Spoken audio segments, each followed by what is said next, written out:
बिस्मिल्लाहिर्रहमानिर्रहीम। अस्सलाम वालेकुम डियर स्टूडेंट। आज का जो लेक्चर है वो है international standards on related services 4400। ये एक इंटरनेशनल स्टैंडर्ड्स है रिलेटेड सर्विसेज के ऊपर। तो रिलेटेड सर्विसेज में अग्रीड अपॉन प्रोसीजर्स को आज हम पढ़ेंगे कि इस स्टैंडर्ड के अंडर कौन सी इसका स्कोप और इसके अंदर अंडर कौन सी चीज़ें आती है और ऑडिटर के लिए इसमें क्या गाइडेंस है, हम इसको पढ़ेंगे।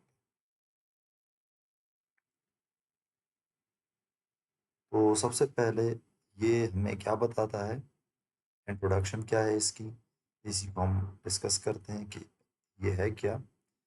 ये international standards on related services एक इंटरनेशनल स्टैंडर्ड्स है जो कि international auditing and insurance board ने इशू किया ताकि अग्रीड अपॉन प्रोसीजर एंगेजमेंट को, एक तो ऑडिट एंगेजमेंट होता है जिसमें ऑडिटर्स फाइनेंशियल स्टेटमेंट की ऑडिट करता है, एक अग्रीड अपॉन प्रोसीजर एंगेजमेंट होता है जिसमें ऑडिटर किसी स्पेसिफिक काम के लिए ऑडिटर क्लाइंट के पास जाता है और दोनों एग्री हो जाते हैं, फिर उसी के बाद जो है वो काम स्टार्ट कर लेते हैं। फॉर एग्जांपल वो उनको कह देता है कि हमें हमारे रेवेन्यू के रेवेन्यू में मसला है, यानी आप हमें चेक कर लें कि हम जो रेवेन्यू रिकॉर्ड कर रहे हैं वो ठीक है या उसी में मिस स्टेटमेंट है। तो ये एक एंगेजमेंट हुआ एग्रीड अपन प्रोसीजर का। तो ऑडिटर जाएगा वहाँ पे, ये काम करेगा।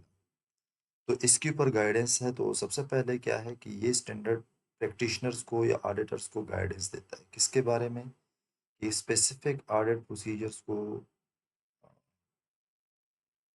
स्पेसिफिक प्रोसीजर्स को क्लाइंट के साथ उस पर अग्री होना, कि कैसे उसके ऊपर अग्रीड होते हैं दोनों, कि हम इस काम के लिए क्या क्या प्रोसीजर्स फॉलो करेंगे, क्या दोनों आपस में क्लियर हो कि हमने क्या काम करना है और इसके उस काम की अचीव करने के लिए हमें जो प्रोसीजर लगाने होंगे वो प्रोसीजर्स वो बता देता है ऑडिटर, और दोनों उसी पे एग्री हो जाते हैं। फिर प्रोसीजर्स परफॉर्म ऑन फाइनेंशियल और non financial information. Financial information ये है कि अगर आप उसको रेवेन्यू के उसके लिए बुलाते हैं कि हमारा रेवेन्यू का रिकॉर्ड चेक कर लें, या उनको आप कहते हैं कि फॉर एग्जांपल गवर्नमेंट ये कहे कि हमने फलाने एनजीओ को इतना ग्रांट दिया हुआ है, उन्होंने सही यूटिलाइज किया है या नहीं, ये फाइनेंशियल इंफॉर्मेशन।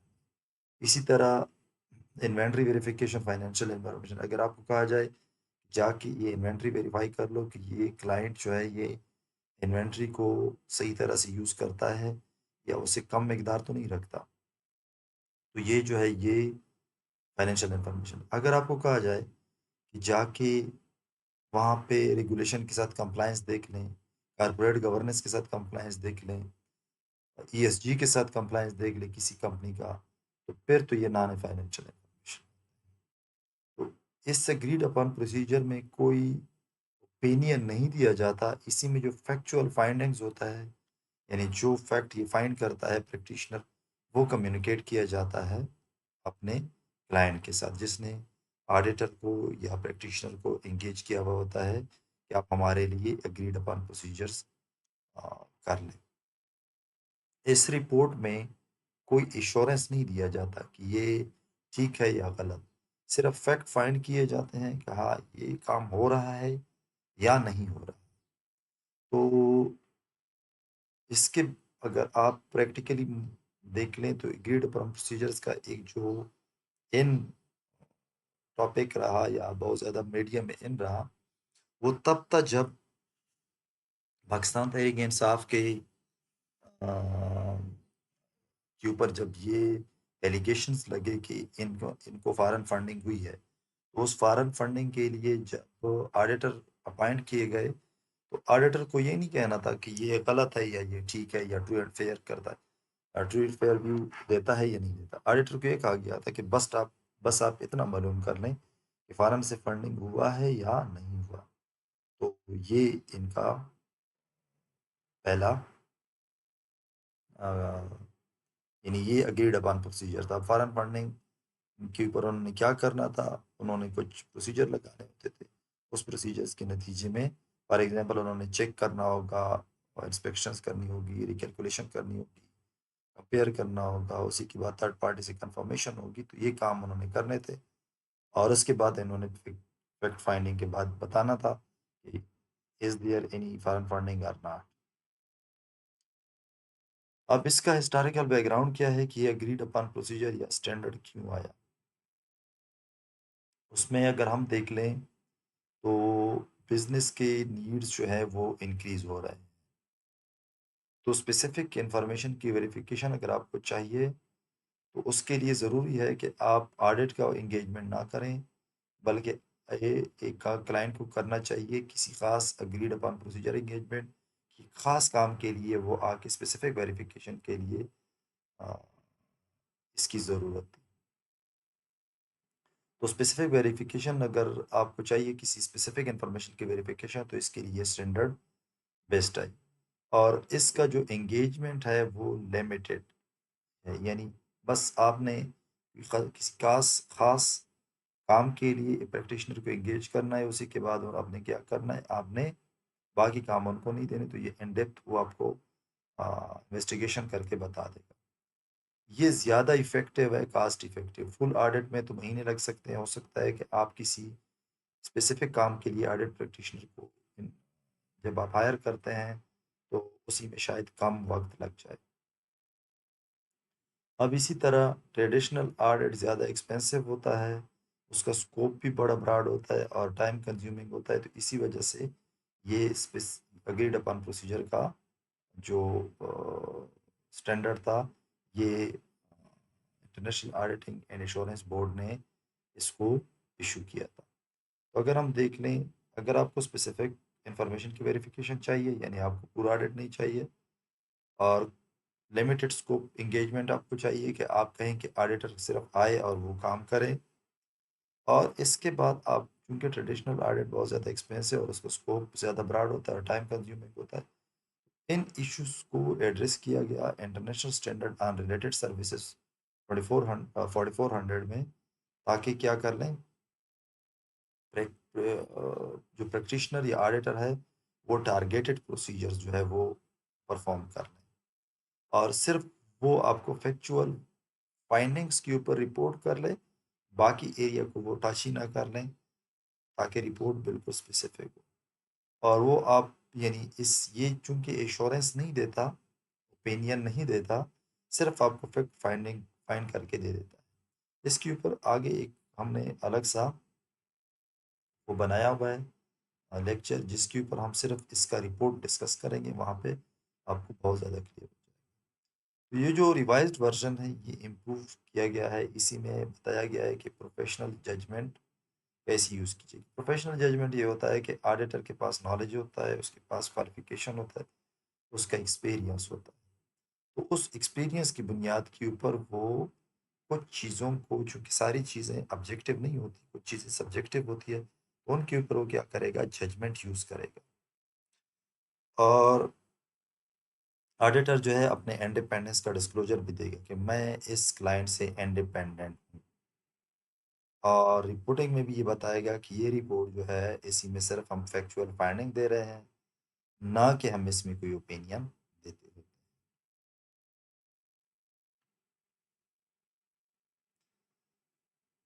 अच्छा, मीनिंग क्या है एग्रीड अपॉन प्रोसीजर्स की, तो हम इस पे बात कर लेते हैं कि एग्रीड अपॉन प्रोसीजर्स की मीनिंग जो है वो है, इन एग्रीड अपॉन प्रोसीजर्स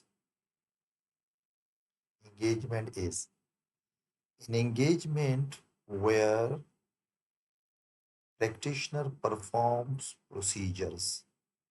वो मैंने आपको बता दिया कि प्रोसीजर ये हो सकते हैं कि हम सिर्फ चेकिंग करेंगे, रिकैलकुलेशन करेंगे, किसी प्रीवियस इंफॉर्मेशन के साथ कंपैरिजन कर लेंगे, थर्ड पार्टी से कंफर्मेशन करेंगे, इंस्पेक्शंस करेंगे, ये प्रोसीजर यूज़ करते हैं। अलॉन्ग विद दिस प्रोसीजर और प्रोफेशनल जजमेंट यूज़ करते हैं कि प्रैक्टिशनर सिर्फ पर प्रोसीजर परफॉर्म करेगा। कौन सी procedure? That is agreed between, किस किस के बारे में, प्रैक्टिशनर और क्लाइंट के बारे में, क्लाइंट के दरमियान, क्लाइंट मीन्स इंगेजिंग पार्टी, और रिपोर्ट सिर्फ फैक्चुअल फाइंडिंग पे करेगा।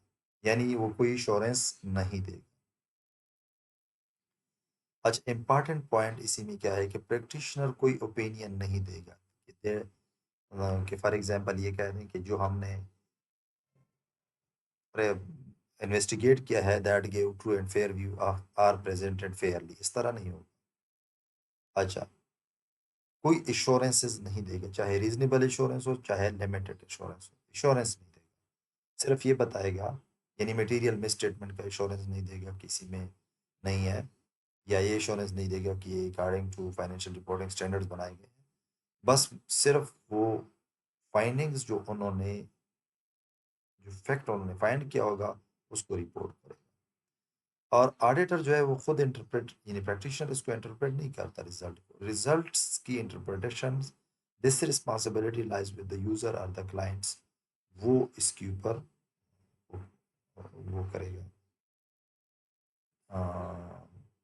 इंटरप्रिटेशन, और रिजल्ट वो खुद से इस रिपोर्ट से निकाल।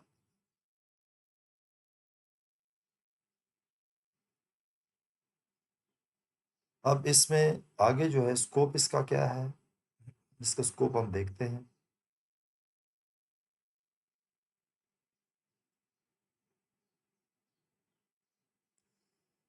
यानी scope of international standards on related services का स्कोप क्या है। Standard apply to financial information, ये फाइनेंशियल इंफॉर्मेशन के ऊपर अप्लाई होता है, और नॉन फाइनेंशियल इंफॉर्मेशन के ऊपर। अगर आपको कहा जाए कि ये बताएं कि ये company carbon company carbon emissions का दावा इतना करती है, आप जाके हमें बता दें कि ये करेक्ट फिगर दे रही है कार्बन एमिशन का या नहीं, तो ये नॉन फाइनेंशियल इंफॉर्मेशन है, क्योंकि इसी में आपने बहुत सारे प्रोसीजर्स को चेक करना होगा। ये कंपनी ईएसजी का दावा कर रही है, यानी क्लेम एजर्शन है उनके, तो इस एजर्शन को आपने बताना है कि ये ईएसजी का करेक्शन करेक्ट है या नहीं।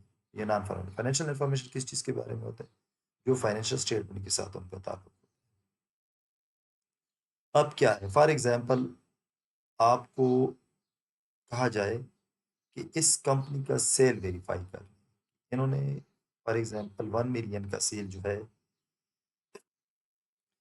इस कंपनी ने 1 मिलियन का सेल रिपोर्ट किया है, क्या ये 1 मिलियन सेल है या इससे ज़्यादा है पर डे का। तो आप क्या करेंगे, आप वहाँ पे जाके इसको वेरीफाई करेंगे। इसके बाद आप सिर्फ इसको रिपोर्ट करेंगे कि ये 1 मिलियन है या इससे कुछ ज़्यादा कम है। आप सिर्फ इसको फैक्ट बता देंगे कि ये करेक्शन है या नहीं। लेट सपोज किसी क्लाइंट, किसी बैंक, किसी कंपनी ने बैंक के साथ अपनी इन्वेंट्री हाइपोथेकेट की है, यानी प्लेज की है, ठीक है ना। तो इस प्लेजिंग के नतीजे में ये इन्वेंट्री का एक ख़ास लेवल रखेगा। फॉर एग्जांपल ये लिखेगा कि हम 10 मिलियन की इन्वेंट्री हर हर दिन जो है वो अपने गोदाम में रखेंगे। तो अब आपको बैंक कहता है कि आप जाके महीने के एंड के ऊपर इसकी इन्वेंट्री चेक कर लें। आपको यह टास्क, यानी प्रैक्टिशनर को यह टास्क दिया गया है कि बैंक की साइड से जाएं, और जिस बैंक ने जिसको कर्जा दिया है, जिस कंपनी को, उसके एग्रीमेंट के मुताबिक इन्वेंट्री चेक करें कि वो 10 मिलियन से कम तो नहीं है। तो ये बस आपने सिर्फ इतना बताना है, ये 10 मिलियन से कम है या ज़्यादा है। अब किसी गवर्नमेंट ने या इंटरनेशनल डोनर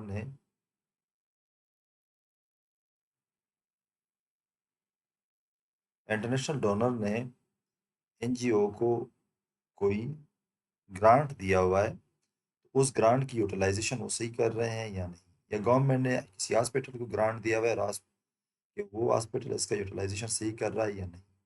तो इसके लिए फिर ऑडिटर को जब अपॉइंट किया जाता है तो ये भी क्या है, this is agreed upon procedures.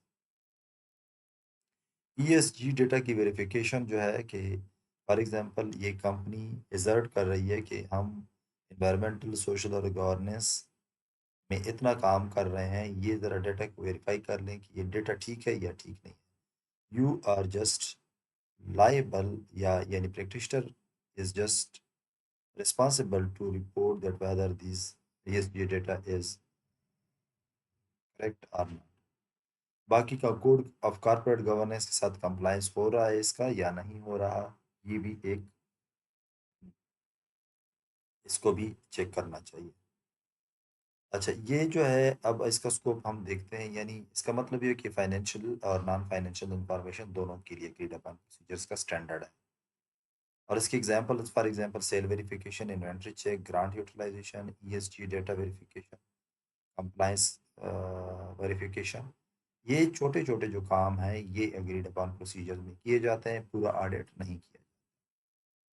ये पब्लिक सेक्टर को भी अप्लाइड है, यानी हॉस्पिटल, यूनिवर्सिटीज और अ, इनके ऊपर, हॉस्पिटल, यूनिवर्सिटी, म्यूनसिपैलिटीज, गवर्नमेंट के जितनी भी अदारे हैं उसके ऊपर भी इसका इतलाक होता है, यानी ये इसके स्कोप में आते हैं, international standard on related services. NGO को भी ये भी इसके स्कोप में आते हैं।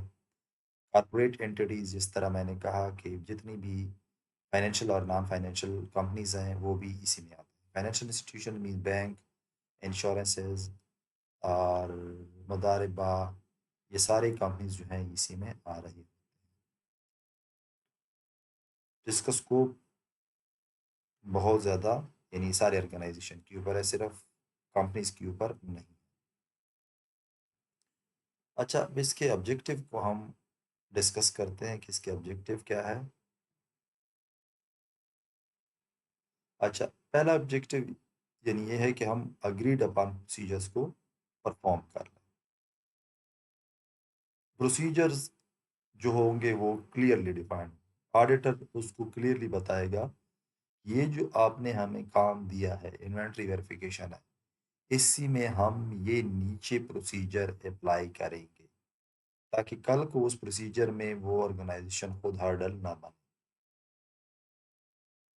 अच्छा, तो जब आप उनको क्लियरली बता दें कि फॉर एग्जांपल हम आपका रिकॉर्ड चेक कर लेंगे, हम रिकैलकुलेशन भी करेंगे, हम आपका रिकॉर्ड किसी और पिछले सालों के साथ भी कंपेयर करेंगे, हो सकता है कि हम उसको एवरेज के साथ कंपेयर कर लें, इंडस्ट्री के साथ कंपेयर कर लें, किसी पीयर फर्म के साथ कंपेयर कर लें, और हम थर्ड पार्टी से कंफर्मेशन भी करेंगे, और हम आपके प्रोसेस को ऑब्जर्व भी करेंगे, इंस्पेक्शंस भी करेंगे। तो ये जब आप डिफाइन करते हैं तो इसी के बाद फिर जो होगा वो agreed upon procedures, agreed before engagement begins। Engagement के शुरू होने से पहले आप क्या करेंगे, इसी के ऊपर क्लाइंट और ऑडिटर, प्रैक्टिशनर दोनों के साइन होने चाहिए, एग्रीड होना चाहिए। दूसरा जो ये है, इसका ऑब्जेक्टिव ये है कि ये रिपोर्ट करेगा सिर्फ फैक्चुअल फाइंडिंग्स, यानी जो आपने किया, what was done, what was found, यानी आपने जो प्रोसीजर लगाए उसी के बाद आपको क्या मिला, ये आपने रिपोर्ट करना, बट विदाउट, आपने क्या चीज़ें रिपोर्ट नहीं करनी। आप कंक्लूजन, एश्योरेंस, ओपिनियन नहीं देंगे, आप रिकमेंडेशंस नहीं देंगे, आप यानी ओपिनियंस भी नहीं देंगे, कंक्लूजन भी नहीं देंगे, और आप एश्योरेंस ओपिनियन भी नहीं। अब तीसरा जो इसका ऑब्जेक्टिव है वो ये है कि maintain transparencies, user should clearly understand, यानी उसको आप बता देंगे कि इसका जो स्कोप है वो लिमिटेड है, यानी हम आपको इतना काम करके देंगे, इससे ज़्यादा ये इसका स्कोप नहीं होगा, यानी आपको सिर्फ हम इन्वेंट्री वेरिफिकेशन करके देंगे, बाकी चीज़ें हम आपको वहाँ पे, यानी इंटरनल कंट्रोल पे हम बात नहीं करेंगे कि इन्वेंट्री पे इंटरनल कंट्रोल मौजूद है या नहीं। नेचर ऑफ फाइंडिंग्स बताएंगे, और एश्योरेंस आपको नहीं दिया जाएगा कि ये ट्रू एंड फेयर व्यू देता है या नहीं। ये तीन objective, agreed upon procedure form करेंगे, एग्रीड अपॉन प्रोसीजर होते क्या है, और इसके ऊपर एग्रीड होना जरूरी, फिर फैक्चुअल फाइंडिंग्स देंगे कि आपने क्या किया, इन कौन से प्रोसीजर लगाया और क्या फाइंड किया, कंक्लूजन, रिकमेंडेशन और ओपिनियन नहीं देंगे। उसी के बाद इसका स्कोप बताएंगे कि कहाँ पे हम काम करेंगे, कितना काम करेंगे और क्या नेचर ऑफ फाइंडिंग्स क्या होंगी। ये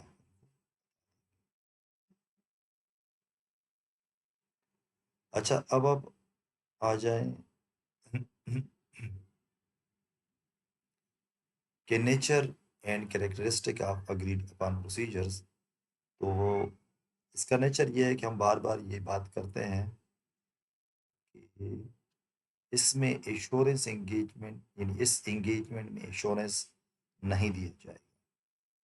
ईओपी प्रोवाइड नो एश्योरेंसेस, आप उनको कोई कॉन्फिडेंस, कोई ट्रस्ट नहीं देंगे कि भाई हमने आपका ऑडिट किया और इसी में कोई मटेरियल में स्टेटमेंट नहीं है, ये ऑडिट तो आईएफआरएस या किसी और स्टैंडर्ड के मुताबिक बनाए गए हैं, और इसमें हमें ये पता चला कि the financial statement present fairly in all material respect, या the financial statement present true and fair view of affair of the company, इसी तरह की बात नहीं है। तो इसमें क्या होगा, ऑडिट के एग्जाम्पल में तो ये है ना कि financial statement give true and fair view, तो यहाँ पे ये वाला नहीं होगा। यहाँ पे आप ऐसा रिपोर्ट करेंगे 10 invoices were checked and match with record, कि भाई हमने आपके लिए 10 इनवाइसेस चेक किए और वो रिकॉर्ड के साथ बिल्कुल मैच कर। दूसरा कैरेक्टरिस्टिक ये है कि प्रोसीजर्स आर प्री अग्रीड, यानी एंगेजमेंट से पहले दो बंदे ज़रूरी है, एक क्लाइंट और एक प्रैक्टिशनर यानी ऑडिटर, कि कौन से प्रोसीजर्स हम परफॉर्म करेंगे और हमारे एंगेजमेंट का स्कोप कितना होगा, यानी उसी में एक्स्ट्रा काम नहीं होगा। जिस तरह मैंने बता दिया कि अगर आपको ये कहा जाए कि जाके ग्रांट को वेरीफाई कर ले या लोन वेरिफिकेशन कर ले, तो आप सिर्फ लोन वेरिफिकेशन करेंगे, वहाँ पे इंटरनल कंट्रोल के ऊपर रिपोर्ट नहीं करेंगे। तीसरा जो इनका कैरेक्टरिस्टिक है, ये आप क्या करेंगे, इस यानी एज एन ऑडिटर आप इसमें फैक्चुअल फाइंडिंग करेंगे। आपका रिपोर्ट सिर्फ उसी में होगा क्या, कि इसी में जिस तरह मैंने एग्जांपल दिया कि फॉरेन फंडिंग है या नहीं है, कितना है, कितने अमाउंट का है, किस किस कंट्री से है, ये बताएंगे। और इसी में आपने कौन से ऑब्जर्वेशन लगा लिए, कौन से प्रोसीजर लगाइए, और क्या क्या आपने काम किए वो आप बताएंगे। एक्सेप्शंस फाउंड, यानी इसी में हमने एक्सेप्शंस ये होते हैं कि बाकी नॉर्मल चीज़ें हैं, क्या एबनॉर्मेलिटी हमने इसी में आ, पाई है, हमें क्या इसी में मिला है। इंटरप्रिटेशन और कंक्लूजन आप नहीं देंगे कि ये ऐसे हुआ या आप ऐसा कर लें, इससे हमारे ये हम ये कंक्लूड कर दें। और आप उनको ये बताएंगे कि इसका स्कोप फोकस होगा किस, जो एरिया आपको बताया गया, यानी फॉरेन फंडिंग में सिर्फ फॉरेन फंडिंग, बाकी चीज़ों के ऊपर नहीं। इस तरह अगर आप किसी का बैंक की तरफ से इन्वेंट्री चेकिंग के लिए आपको कहा गया है, तो सिर्फ इन्वेंट्री चेक करेंगे, वहाँ पे इंटरनल कंट्रोल के ऊपर है या नहीं है, कैमरे लगे हुए हैं, इसके ऊपर बात नहीं करेंगे। इन्वेंट्री भाई 10 मिलियन से ऊपर है या नीचे, इस पे बात करेंगे। सिर्फ इन्वेंट्री काउंट करके ऑब्जर्व करके ठीक है ठीक नहीं है, ठीक है ना, उसकी वैल्यूएशन सही तरह से हो गई है, उसकी काउंटिंग सही तरह से हुई है, इसके ऊपर आप उसको क्या करेंगे, रिपोर्ट करेंगे। और स्पेसिफिक जो कंसर्न्स हैं आपके क्लाइंट का, उसको आप क्या करेंगे, उसी को फोकस करेंगे। अब इन्वेंट्री के केस में बैंक का ये कंसर्न है कि कहीं हमारा क्लाइंट इन्वेंट्री कम ना कर दें और हमने जो कर्जा दिया हुआ है वो सिक्योर होना चाहिए, वो अनसिक्योर्ड ना हो जाए, तो ये जो है ये उसका कंसर्न है। अब इसी में यूजर की यानी क्लाइंट की क्या रिस्पॉन्सिबिलिटी, ऑडिटर ने तो रिपोर्ट दे दिया, प्रैक्टिशनर ने रिपोर्ट दे दिया, आप सिर्फ फाइंडिंग को एनालाइज कर, क्या करें, फाइंडिंग को एनालाइज कर लेंगे एज एन क्लाइंट, और क्लाइंट उससे खुद कंक्लूजन ड्रा करेगा, ठीक है ना। ये कंक्लूजन वगैरह ऑडिटर की तरफ से नहीं होंगे, प्रैक्टिशनर की तरफ से। अब इसमें कौन कौन से पार्टीज इन्वॉल्व है, इसके ऊपर हम बात करेंगे। तो एक तो प्रैक्टिशनर है जिसको उर्फ आम में ऑडिटर कहा जाता है, दूसरा जो है वो एंगेजिंग पार्टी है।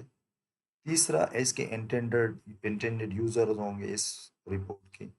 हम इसको एक एक को डिस्कस करते हैं। ये जो प्रैक्टिशनर है ये क्या कर लेता है, ये आपके लिए प्रोसीजर्स परफॉर्म करता है और उसी के बाद रिपोर्ट देता है फाइंडिंग्स की। एंगेजिंग पार्टीज जो है वो इंडिविजुअल भी हो सकता है और कोई कंपनी भी हो सकती है कि वो रिक्वेस्ट करते हैं कि आप क्या करें, हमारे लिए ये वाला प्रोसीजर परफॉर्म कर लें प्रैक्टिशनर्स को।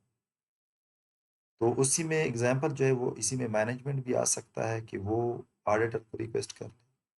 बैंक भी आ सकते हैं, रेगुलेटर्स भी हो सकते हैं। For example state bank auditor को, इंडिपेंडेंट ऑडिटर को किसी खास मकसद के लिए कि हम फॉर एग्जांपल फलाना बैंक वेसल रेगुलेशंस को फॉलो कर रहा है, फलाना बैंक एनी मनी लॉन्ड्रिंग के इंटरनल कंट्रोल के ऊपर कंप्लाइंस कर रहा है या नहीं। तो ये जो है ये इंगेजिंग पार्टीज होते हैं। डोनर्स फॉर एग्जांपल जो इन्होंने किसी एजेंसी किसी एनजीओ को फंड दिया हुआ है, वो किसी ऑडिटर को अपॉइंट कर ले कि ये ग्रांट सही तरह से यूटिलाइज हुआ है या नहीं, आप हमें इसकी यूटिलाइजेशन की रिपोर्ट दें। अच्छा, यूजर्स वो होते हैं जो रिलाई ऑन द फाइंडिंग्स। इसी में इन्वेस्टर्स हो सकते हैं, रेगुलेटर्स हो सकते हैं, इस तरह मैंने कहा डोनर्स या ग्रांट प्रोवाइडर्स हो सकते हैं। ये not limited to these three people. The report may be used by wide range of users instead of these three investor regulators and grant. It may be used by general public, it may be used by environmental protection agencies, it may be used by crime control agencies. तो ये necessary नहीं है कि इन तीनों के पास ये limited.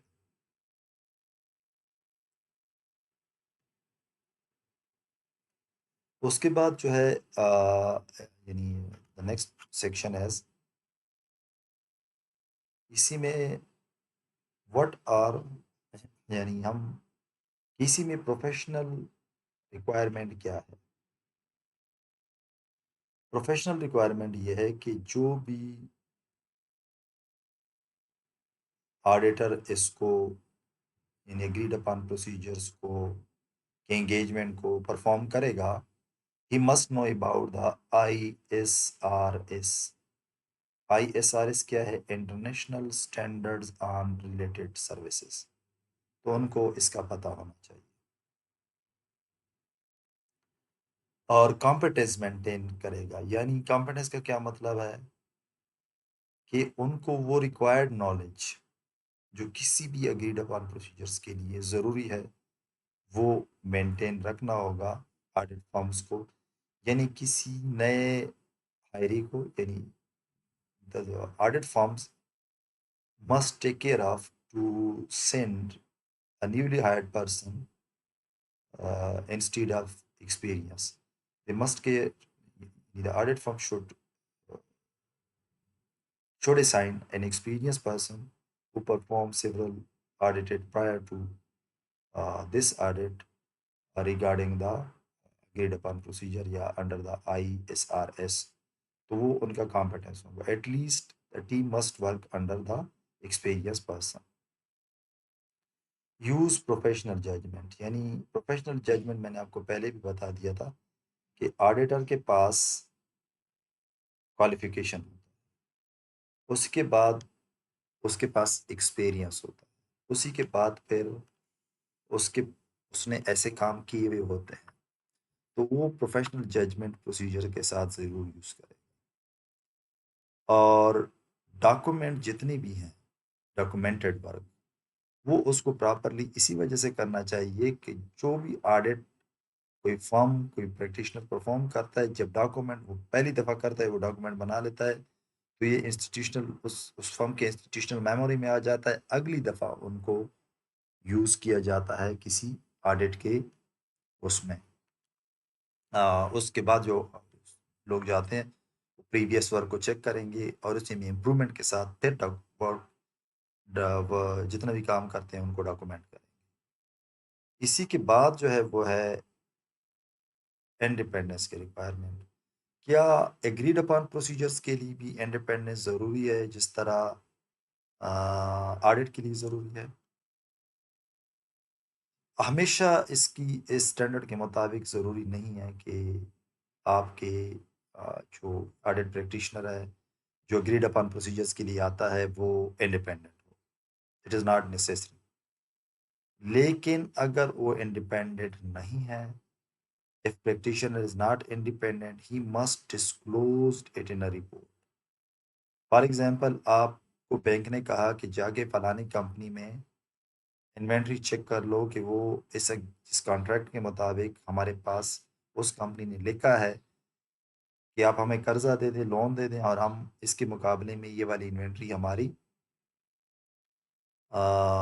ये for example ये बैंक है और ये एक कंपनी है, इन दोनों के दरमियान एक कॉन्ट्रैक्ट है, इस बैंक ने इनको लोन दिया हुआ है, और बैंक ने इसको लोन दिया है, और कंपनी ने उनको कहा है कि हम अब इस लोन के नतीजे में सिक्योरिटी के लिए हमारी जो इन्वेंट्री होगी वो लेट सपोज 10 मिलियन की हमेशा शाम को होगी, इससे कम नहीं होगी। Now as an auditor practitioner, आपको बैंक कहता है कि इस इन्वेंट्री को वेरीफाई कर लें, ये 10 मिलियन है भी या नहीं है, ये आपने परफॉर्म करना है। और जब आपको ये कहा जाए कि आप ये परफॉर्म कर लें, और बी का जो लेट सपोज बी कम सॉरी कंपनी सी का जो मैनेजर है वो आपका भाई है या आपकी वाइफ है, तो आप पहले उसको बता देंगे कि ये कंपनी का जो सीईओ है वो मेरा रिलेटिव है, तो आप इसको क्या करेंगे, डिस्क्लोज करेंगे रिपोर्ट। इसी के बाद जो है वो इंडिपेंडेंस रिक्वायरमेंट के बाद जो है वो है profession acceptance of engagement. Engagement को एक्सेप्ट करने से पहले जो प्रैक्टिशनर है वो इसको एवेल्यूएट करना चाहिए कि पर्पस क्या है, यानी ये क्लाइंट हमें क्यों कहता है कि ये काम करो। यानी फॉर एग्जांपल इन्वेंटरी वेरिफिकेशन है, इसमें तो पर्पस क्लियर है कि बैंक खुद को सिक्योर रखना चाहता है, तो वाई एंगेजमेंट इज रिक्वायर्ड। जब आप पर्पस को समझ जाएंगे तो फिर सारे प्रोसीजर ऑडिटर खुद लगाएगा, उसी में कोई मसला नहीं होगा। दूसरा, ऑडिटर्स को स्कोप के ऊपर में यानी इसका स्कोप क्या है ये उसको पता होना चाहिए, यानी प्रोसीजर्स क्लियरली डिफाइंड हो, आपने क्या काम करना है और उसमें कितना काम है। यानी फॉर एग्जांपल, आपने सिर्फ इन्वेंट्री को वैल्यूएट करना है, इन्वेंट्री के नंबर ऑफ यूनिट कितने हैं, उसी में डैमेज यूनिट तो मौजूद नहीं है, उसी की वैल्यूएशन सही तरह से की गई है, ये आपका काम है, इन्वेंट्री काउंटिंग प्लस वैल्यूएशन, ना कि वहाँ पे आपने इंटरनल कंट्रोल के ऊपर रिपोर्ट करना। तीसरा क्या है, आप काम करेंगे कॉम्पिटेंस, यानी कि जो प्रैक्टिशनर जा रहा है या प्रैक्टिशनर को खुद सोचना चाहिए कि जो काम मुझे दिया जा रहा है उसकी एक्सपर्टीज मेरे पास है, या एक्सपर्टीज मेरे पास है या नहीं है, तो इसके ऊपर उसको सोचना चाहिए। And the last one is ethical compliance. तो एथिकल कंप्लाइंस में क्या देखना चाहिए कि कोई कॉन्फ्लिक्ट ऑफ इंटरेस्ट तो नहीं है। For example, conflict of interest ये है कि आपने इसी का ऑडिट भी आपने किया है पहले, और आपने उसमें कहा है कि हाँ इन्वेंट्री बिल्कुल ठीक ठाक है, अब आप फिर जाके इसके ऊपर रिपोर्ट भी कर रहे हैं कि इन्वेंट्री ठीक है या नहीं है। अब इसके ऊपर आप ये एज एन ऑडिटर, ये जो आपको अग्रीड अपॉन प्रोसीजर मिला है, इसमें जब आप इसके ऊपर रिपोर्ट करेंगे कि ये 10 मिलियन से कम है, सही है, वेरिएशन नहीं हुई, तो इसका मतलब ये हुआ कि आप पहला वाला जो रिपोर्ट है उसको आप क्या करेंगे, उसी को आप गलत साबित करेंगे, तो यहाँ पे कॉन्फ्लिक्ट ऑफ इंटरेस्ट आ जाते हैं। तो आपको ये सोचना चाहिए कि इसी को मुझे करना चाहिए, इस एंगेजमेंट को, या नहीं करना चाहिए। तो चार चीज़ें देखें before acceptance of engagement: purpose, scope, competence and ethical compliance.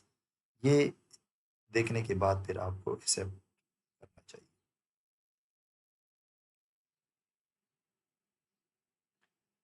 उसी के बाद एंगेजमेंट लेटर होगा, यानी ये तो ज़रूरी बात है कि एंगेजमेंट लेटर एक इम्पॉर्टेंट क्यों है, क्योंकि बगैर राइटिंग के तो आप क्लाइंट के प्रेमिसेस पे नहीं जा सकते।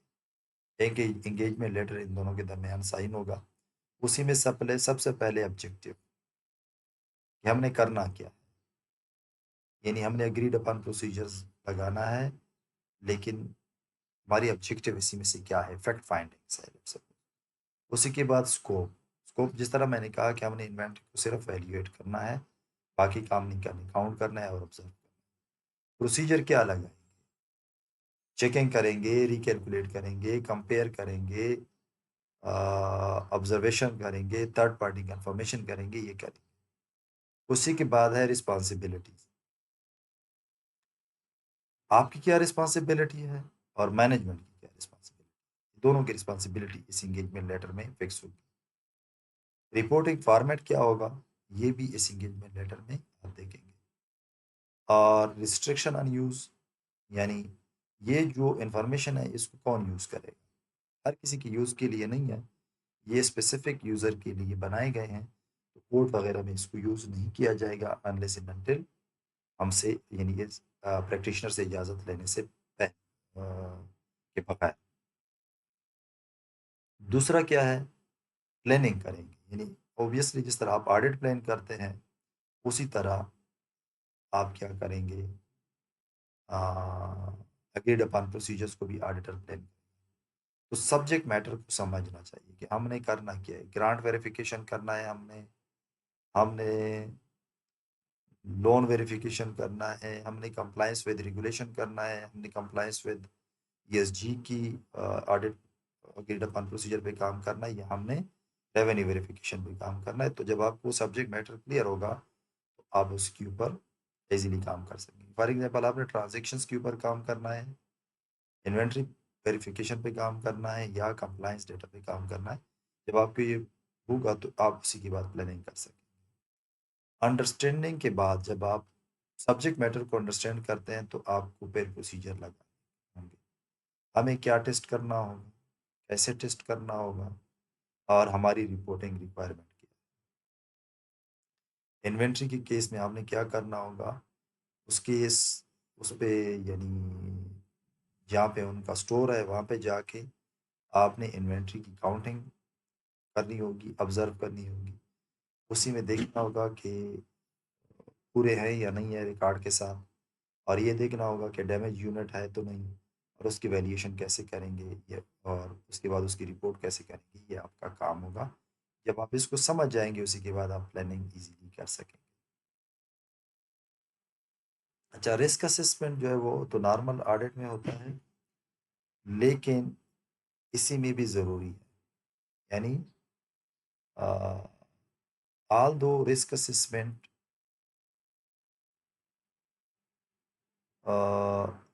नो इंश्योरेंस इज प्रोवाइडेड, फिर भी रिस्क असेसमेंट आपको हेल्प करता है। फॉर एग्जांपल अगर आप इन्वेंट्री वेरिफिकेशन करते हैं बैंक के लिए तो आपको प्रॉब्लम एरिया का पता होना चाहिए, इन्वेंट्री में क्या क्या प्रॉब्लम हो सकते हैं। ठीक है, इन्वेंट्री में ये प्रॉब्लम हो सकता है कि वहाँ पे थेफ्ट और एम्बेजलमेंट और डैमेज यूनिट ये हो सकते हैं, और फिर उसके लिए आप इफेक्टिव प्रोसीजर यूज़ करेंगे कि ऐसा ना हो कि आप डैमेज यूनिट काउंट करें गुड में। तीसरा, वहाँ पे वैल्यूएशन का भी मसला हो सकता है, कौन सा मेथड आप वो यूज़ करते हैं वैल्यूएशन के लिए, तो ये आप प्रोसीजर्स के लिए यूज़ करते हैं। For example of risk, fraud भी हो सकता है, मिसस्टेटमेंट भी हो सकता है, और कंप्लायंस का ना होना भी हो सकता है। तो जब ये चीज़ें ना हो तो आप फिर समझ जाएंगे कि इस इन्वेंट्री में ऊपर नीचे हो सकता है। जब आपको ये पता चले कि मिस स्टेटमेंट के चांसेस भी हैं, इंटरनल कंट्रोल भी मौजूद नहीं है इन्वेंट्री के स्टॉक में, इन स्टोर में, गोडाउन में, तो आप फिर क्या करेंगे, वहाँ पे आप ज़्यादा कॉन्शियस हो जाएंगे इन्वेंट्री की काउंटिंग में भी और इन्वेंट्री की वैल्यूएशन में। उसी के बाद टाइप ऑफ प्रोसीजर्स क्या लगाएंगे, प्रोसीजर मुख्तलिफ हो सकते हैं। आप इंस्पेक्शन कर सकते हैं, इंस्पेक्शन में आप क्या करते हैं इसको ज़रा समझ। आप उसी में रिव्यूविंग भी करते हैं, यानी पिछले वाला काम आप यानी रिव्यू करते हैं। अब रिव्यूविंग में क्या क्या चीज़ें आ सकती हैं, इनवाइस रिव्यूविंग, कि इनवाइस सही तरह से पूरे हैं, कोई मिसिंग तो इसमें नहीं है। कॉन्ट्रैक्ट चेक कर लें सेल परचेज का, कोई और एग्रीमेंट्स अगर हुआ है वो भी चेक करनी, यानी डॉक्यूमेंट को आप रिव्यू कर, उसी में आप फिर मतलब वाउचिंग भी कर सकते हैं, इसी में आप मुख्तलिफ चीज़ें कर सकते हैं।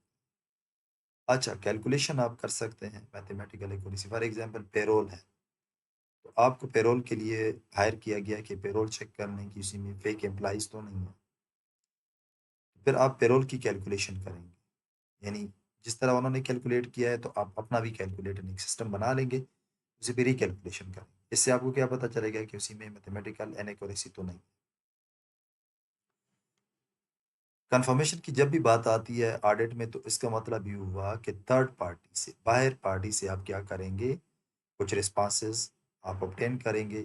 अगर वो रिस्पॉन्सेज कंपनी के एजर्शन के मुताबिक है तो ठीक है, अदरवाइज ये फिर मसला हो सकता है। फॉर एग्जाम्पल आप बैंक से कंफर्म कर लें कि मुझे बताइए कि आप पेरोल के केस में कितना अमाउंट आपको ट्रांसफ़र हुआ है। वो आपको कंपनी का स्टेटमेंट भेजेगा और बता देगा कि हर महीने हमें इतना अमाउंट ये ट्रांसफ़र कर। ऑब्जर्वेशन ये है कि आप खामोशी से उसको देखें, किसी से कुछ ना पूछें, सिर्फ प्रोसेस को देखें। फॉर एग्जांपल अगर इन्वेंट्री काउंटिंग हो रही है तो आप सिर्फ उसको देख लिया। इंक्वायरी क्या है? इंक्वायरी ये है कि आप जब ऑडिट प्रोसीजर्स लगाते हैं तो इसी में मैनेजमेंट से क्वेश्चंस पूछते हैं मुख्तलिफ किस्म के, तो उसमें भी आपको बहुत सारी मालूमात आ जाती है इस प्रोसीजर में। तो प्रोसीजर्स क्या है? इंस्पेक्शन है, रिकैलकुलेशन है, कंफर्मेशन है, ऑब्जर्वेशन है, इंक्वायरी है, ठीक है, कंपैरिजन भी है। तो ये बहुत, यानी ये प्रैक्टिशनर ये वाले प्रोसीजर लगाएगा, उसी के बाद उस फैक्ट को फाउंड करेगा जिसके लिए उनको हायर किया गया है। उसी के बाद जब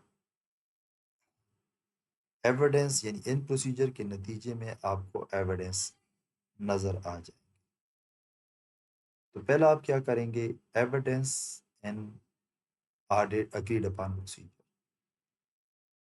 ये हमने बार बार पढ़ा है कि एविडेंस रेलेवेंट होना चाहिए। रेलेवेंट मीन्स जो काम कर रहे हैं आप, जिस काम के लिए आपको हायर किया गया है, ये उसी के साथ है या नहीं है।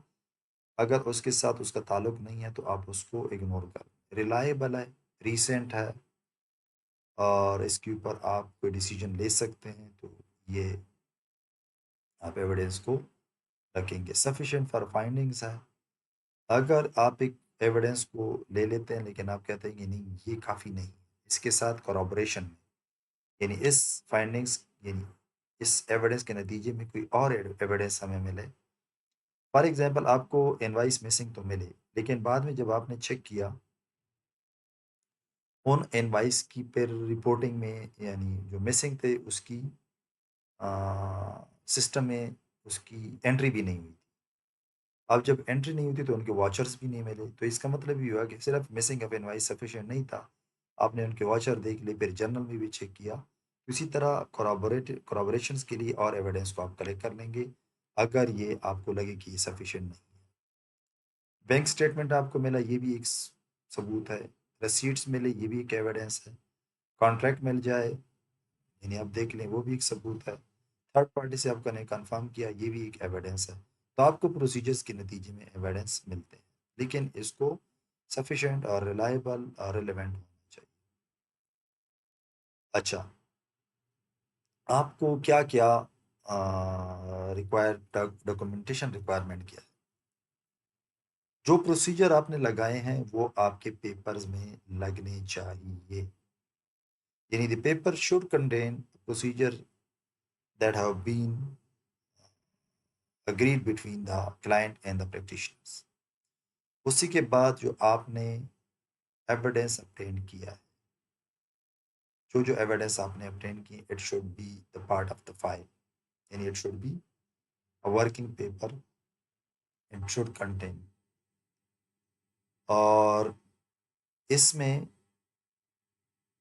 फाइंडिंग्स को भी आप रिपोर्ट करेंगे, क्या फाइंडिंग्स हमने फाइंड किया है, किन किन चीज़ों को हमने फाइंड किया है, उसको भी आप रिपोर्ट करेंगे। इसी के बाद सिग्निफिकेंट मैटर्स जो आपके सामने आए उसको भी आप अपने पास रखेंगे कि कौन कौन से ऐसे मैटर्स थे जिसको जो सिग्निफिकेंट थे उसी को, इसी वजह से रिपोर्ट करने के अगला ऑडिटर आएगा तो उसको वो क्या कर लेगा, उसी को वो रिपोर्ट करेगा। डॉक्यूमेंटेशन सपोर्ट किस चीज़ के लिए ज़रूरी है? क्वालिटी कंट्रोल के लिए, फ्यूचर रेफरेंसेस के लिए और लीगल प्रोटेक्शन के लिए। क्वालिटी कंट्रोल में क्या है कि आप सारा डॉक्यूमेंट करेंगे, आप ऑडिट फाइल मेंटेन रखेंगे। तो अब हम आगे जाते हैं कि यूज़ ऑफ प्रोफेशनल जजमेंट। मैंने आपको बता दिया कि प्रोफेशनल जजमेंट ऑडिटर की क्वालिफिकेशन, एक्सपीरियंस और उनके स्किल्स के ऊपर ये डिपेंड करता है। कहाँ पे ये प्रोफेशनल जजमेंट होते हैं?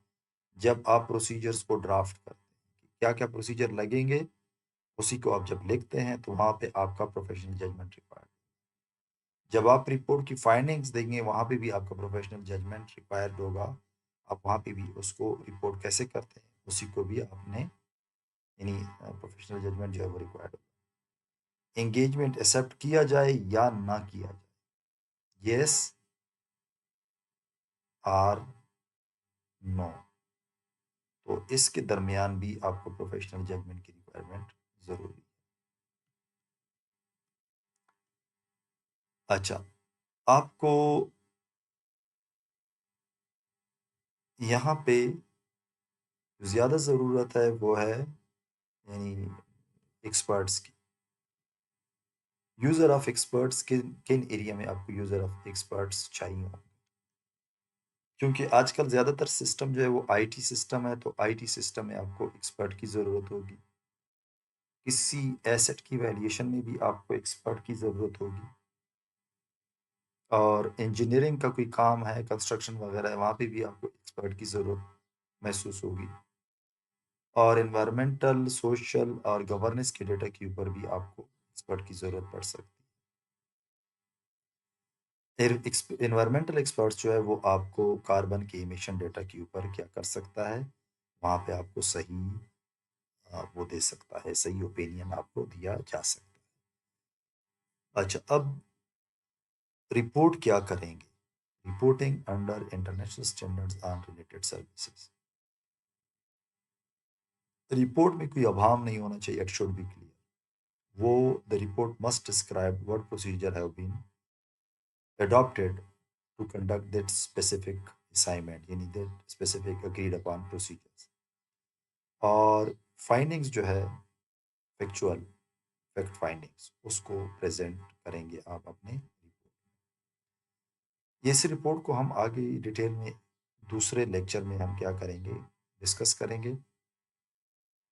इसका टाइटल क्या होना चाहिए, किसको आप एड्रेस करेंगे, पर्पस ऑफ एंगेजमेंट क्या है, किसकी रिस्पॉन्सिबिलिटी है, यानी मैनेजमेंट की क्या रिस्पॉन्सिबिलिटी और प्रैक्टिशनर की क्या रिस्पॉन्सिबिलिटी, क्या उनसे प्रोसीजर हमने परफॉर्म किए, क्या हमने फाइंड किया, और एश्योरेंस हम नहीं दे रहे हैं।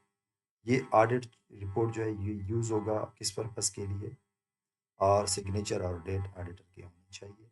इसके ऊपर जो आगे वीडियो है वो के एग्जाम्पल के ऊपर है, गेट अपन प्रोसीजर्स की। अच्छा, इसी के ऊपर यानी लैंग्वेज जो है वो सिंपल होना चाहिए। फाइंडिंग्स यानी these three invoices lake supporting documentation, ये करेक्ट है।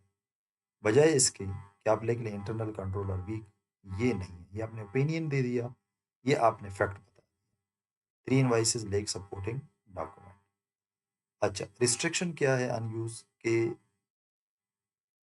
many agreed upon reports are restricted because finding may be misunderstood, यानी इसी वजह से ये रिस्ट्रिक्टेड होते हैं कि हो सकता है कि इसकी फाइंडिंग्स को कोई भी सही तरह से समझ ना पाए।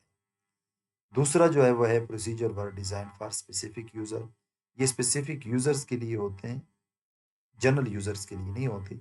इसी वजह से इसके ऊपर रिस्ट्रिक्शंस है कि इसको आप ये यूज़ कर सकता है, बाकी कोई यूज़ नहीं कर सकता। अच्छा, अब इंटरनेशनल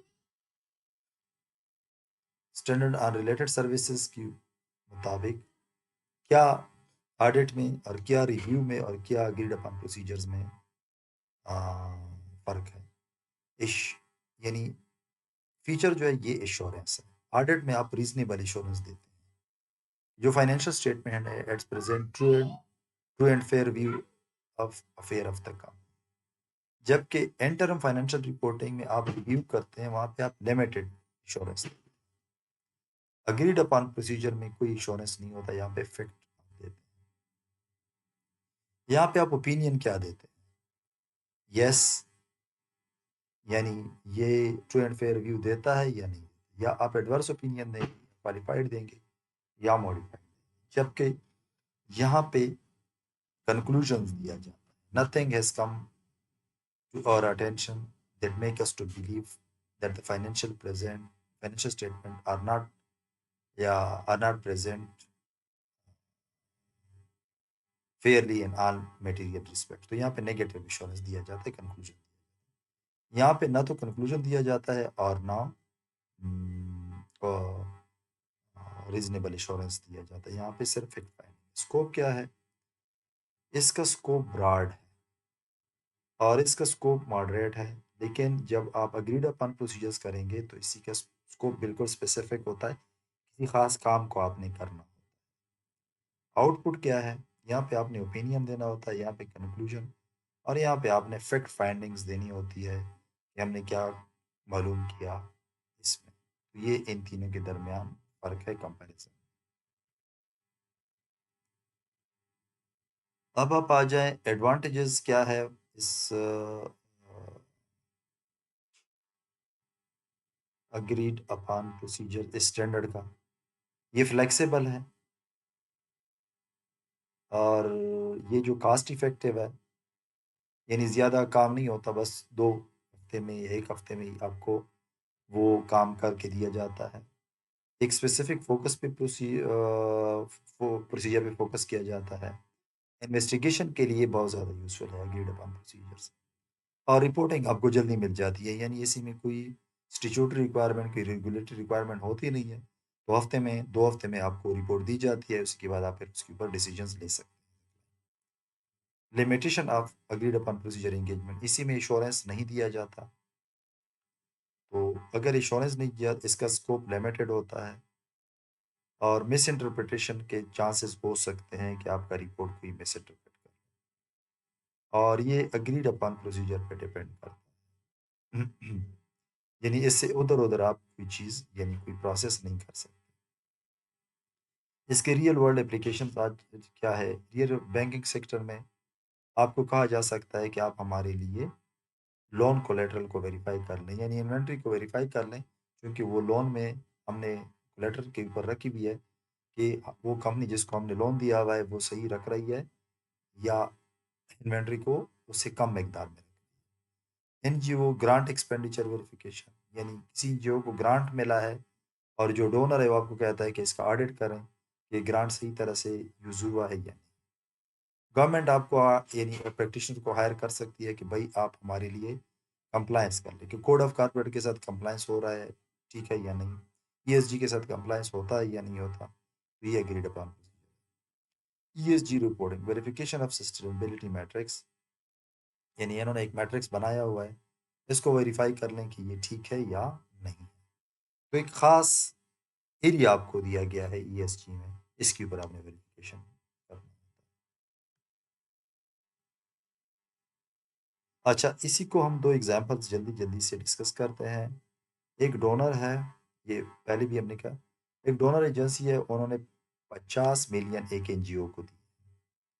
अब ऑडिटर को वो डोनर रिक्वेस्ट करता है कि हमें बता दें कि 50 मिलियन एनजीओ ने सही तरह से खर्च किए हैं या इन्होंने अयाशियाँ की। तो आप क्या करेंगे, सपोर्टिंग इनवाइसेस चेक कर लेंगे और उसके ऊपर आप इस तरह का रिपोर्ट देंगे कि 90% एक्सपेंडिचर सपोर्ट कर रहे हैं और टेक 10% जो है उसका डॉक्यूमेंटेशन प्रूफ हमें मिला। इस शार्ट मैंने एग्जांपल दी। दूसरा यह है कि एक प्रैक्टिशनर को एक बैंक रिक्वेस्ट करता है कि हमने एक कंपनी को कर्जा दिया हुआ है और उसके नतीजे में उसकी इन्वेंट्री को हमने प्लेज किया एज अ कोलेटरल, यानी सिक्योरिटी के तौर पे। आप जाके स्टॉक काउंट चेक कर लें, आप ठीक है ना, और क्वांटिटीज को रिकॉर्ड के साथ मैच कर लें। आप क्या-क्या रिपोर्ट कर सकते हैं? आप फाइंडिंग ये रिपोर्ट कर सकते हैं कि हमने इन्वेंटरी को काउंट किया और ऑब्जर्व किया और ये 100% जो है वो 100% ओके है। तो 100% करेक्ट। तो ये रिपोर्ट आप देंगे। ये 2 एग्ज़ाम्पल्स हैं एग्रीड अपॉन प्रोसीजर्स की, यानी इसी में ऑडिट नहीं, सिर्फ़ आपको एक ख़ास टास्क दिया जाता है, उसके ऊपर आपने इन्वेस्टिगेशन करनी होती है। ये पिक्चर है, ये बहुत शॉर्ट सा, आप अगर देख लें एक नज़र तो आपको ये जो पूरा लेक्चर है इसी में नज़र आ जाएगा इस डायग्राम।